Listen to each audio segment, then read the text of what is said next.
અને તમારો ભાઈ સવારમાં ગાડીમાં જોયું તો નાનો ડ્રાઈવર બેઠો હતો. મેં એવું હેઠો ઉતારો અમારે જવું છે ફટાફટ ફેરા. તો ફટાફટ બહાર આવીને જોયું તો આ સુઝુકી વાળાનો કેમ્પ લગાવેલો હતો. મેં એવું એકાદી શિફ્ટ ગાડી છોડા લઈ, પછી ખબર પડી ખાડા આના ધપતા માંડ ભરવી ના ચમના ભરશું. અને ફટાફટ પાય જોયું તો રેલગાડી જતી હતી, પછી જતી કરી અને ફટાફટ ગોડાઉન પોકી ગયા. અને ગોડાઉન આ ત્રણ ભાઈ ભરવા માંડ્યા હતા. અને ગાડીના આગળ આવીને જોયું કે હાળી બહુ ચમકતી હતી, કેમ કે બાપાએ કાલ જ ધોઈ હતી. અને પછી ગાડી ભર નાખી છે અને ફટાફટ ભર નાખીને જાળી મારી દીધી છે અને નીકળી જશે ફટાફટ. અને કાલે રાતે વરસાદ આવ્યો હતો ને તારું બહુ પાણી ભરાઈ જશે. અને આમાં મોટા ને મોટા ખાડા આવી નહીં માના. એવું કંઈથી ફટાફટ કાઢલો થારું તો ખાડામાં ઠેકાડતો ફટાફટ કંપની પોકી ગયો. અને કંપની આ મોટી ગાડી લગાવી મેં એવું કાઢો બાર, અમારી ગાડી લાગશે એમાં. તો એને ગાડી કાઢીને બારી અને આ ભાઈ આવ્યા ને એ ભાઈને મેં પમદી વિડીયો લીધા હતા ને નહોતા તે મારવા દોટ્યા.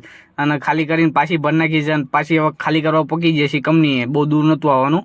અને ફટાફટ ખાલી કરી નાખી છે અને પાછા નીકળી જશે ભાઈબંધના ગોડાઉન દાણો ભરવા જવાનું છે પાછો આપણે.